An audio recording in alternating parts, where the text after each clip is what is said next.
Hello mga kalangga, may kalab shoutout. Once again, magluluto po ako ng simpleng ulam. Simple at pangmasa lang po. Ayan po, ang aking lulutuin ay pechay at sardinas. 5 sardinas and ligo sardines. Yan, magkahalo. So ayan langga. Mga langga, magluluto tayo ng napakasustansya at napakasimpleng ulam. Pero higit sa lahat, masustansya pa rin kasi 2-in-1 na siya. Meron na siyang isda at meron ng gulay na pechay. So, diba? So, tayo naman mga pangmasa pag ganyang ulam gustong-gusto natin, di ba mga langga? So, ayan. Yan ang aking lulutuin. Ligo sardines and 555 sardines. Yan. Shoutout sa Team Solid Kalangga once again. Maraming salamat po sa mga nanonood sa aking video na kahit na kuris-kuris video lang, nandyan po kayo nagtsatsagang panoorin ang aking video. So, yan. Magluto po tayo. Magpainit tayo ng mantika. At maya-maya pagka mainit na, ilagay na natin ang bawang at sibuyas. So, ayan. Lagyan na natin ang bawang. So, ayan. Halo-haloin natin na sa ganon ay hindi masunog ang ating bawang. So, pag light brown na siya, pwede na natin ilagay ang onion. So, once again, mga langga. So, talagang pangmasa, especially in winter time. So, ganyan lang na ulam, sapat na, hindi ba? Tapos talagyan mo ng maraming sabaw. Kapag ang anak mo ay marami, or 5 or 10, yan, sabawan mo lang ng hanggang mapuno ang kaldero. Yan, kasyang-kasya na. At magsaing ng 1 kilong rice. So, ayan. So, napakasimple pero pasasarapin natin yung mga langga. So, syempre, ang mahiwagang sandok ni Audrey Wonderlust. Ayan, halo-haloin natin. So, maraming salamat sa inyong mga langging sa panunod nyo sa akin. Lagyan na natin ang master sardines.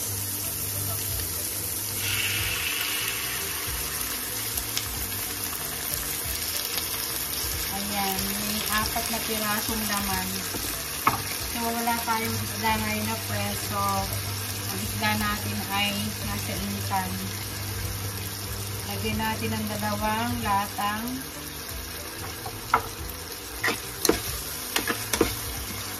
sardinas. Ayan, haluin natin ganyan. Napakasimple at napakagaling lutuin. So, di ba mga langga, ganyan-ganyan lang. So, lagyan natin ng konting tubig. Ayan. So, yun na lang ang pagkain ni RB Wonderlust. O, di ba? Meron na akong isda, meron pa akong gulay. So, gisa-gisa lang natin sa sa bawang sibuyas at timplahan natin ng konting asin at pepper. Lagyan natin ng pepper, konting asin, either salt, ang konti lang baka sumobra, at lagyan natin ng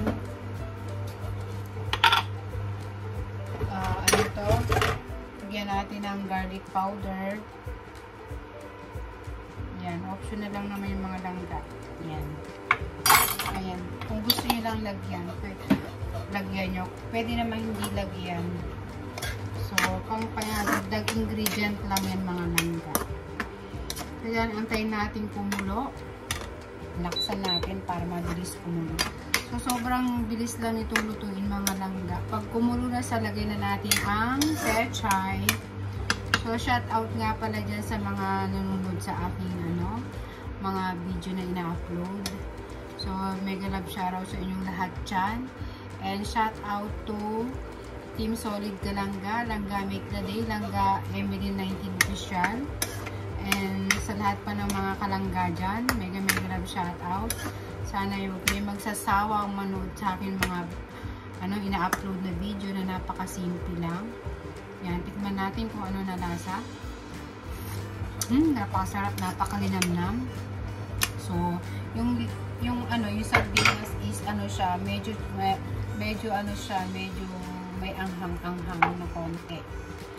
So, ayan, napakasimple lang at napakabilis lutuin. Di ba mga langga? Ayan, oh. Kumukulo na siya. So, ilalagay na natin ang pechay. Lagay muna natin yung mga stem kasi yun ang masyadong matigas. So, ganun lang, oh, mga langga. Oh, sobrang bilis lutuin. So, ayan. Ayan, oh. Isang taling pechay. Isang taling pechay lang yan, oh, napakadami. Pwede ng pwede ng pang 3 or pang 4 na taong ulam. So, ayan na mga langga. Sobrang bilis lang lutuin. Pag nalanta to, pwede nang patayin. So, hindi ko siya lalagyan ng maraming sabaw kasi hindi ako mahilig sa sabaw. Gusto ko dry lang. Ganyan lang. Kasi yung pechay, magsasabaw pa yan. Kakatas yan kasi yung gulay. So, ayun lang, oh. Napakadali.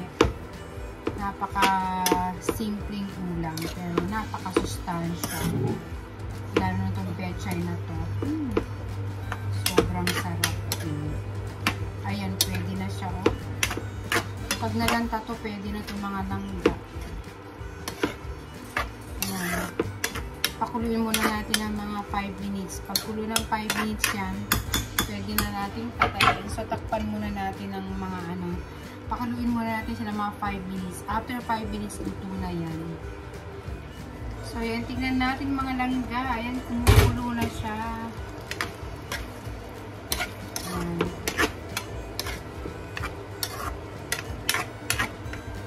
Ayan. Napakasarap mga langga, oh. Napakasustansyang ulam.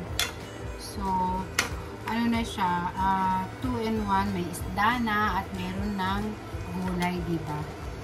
So, yung nga lang isda ko is hindi fresh, nasa lata. So, tikman natin kung okay na lasa. Napakalasa. O, tignan nyo, hindi ko siya nilagyan ng tubig, oh. Siya, kumatas yung gulay. So, ayan, luto na yung mga langga. Ayan, oh. Napakasarap. Oh, pagka marami kang anak, at ang anak mo eh 10, oh, pwede na to. Tapos, dadaihan mo ng sabaw.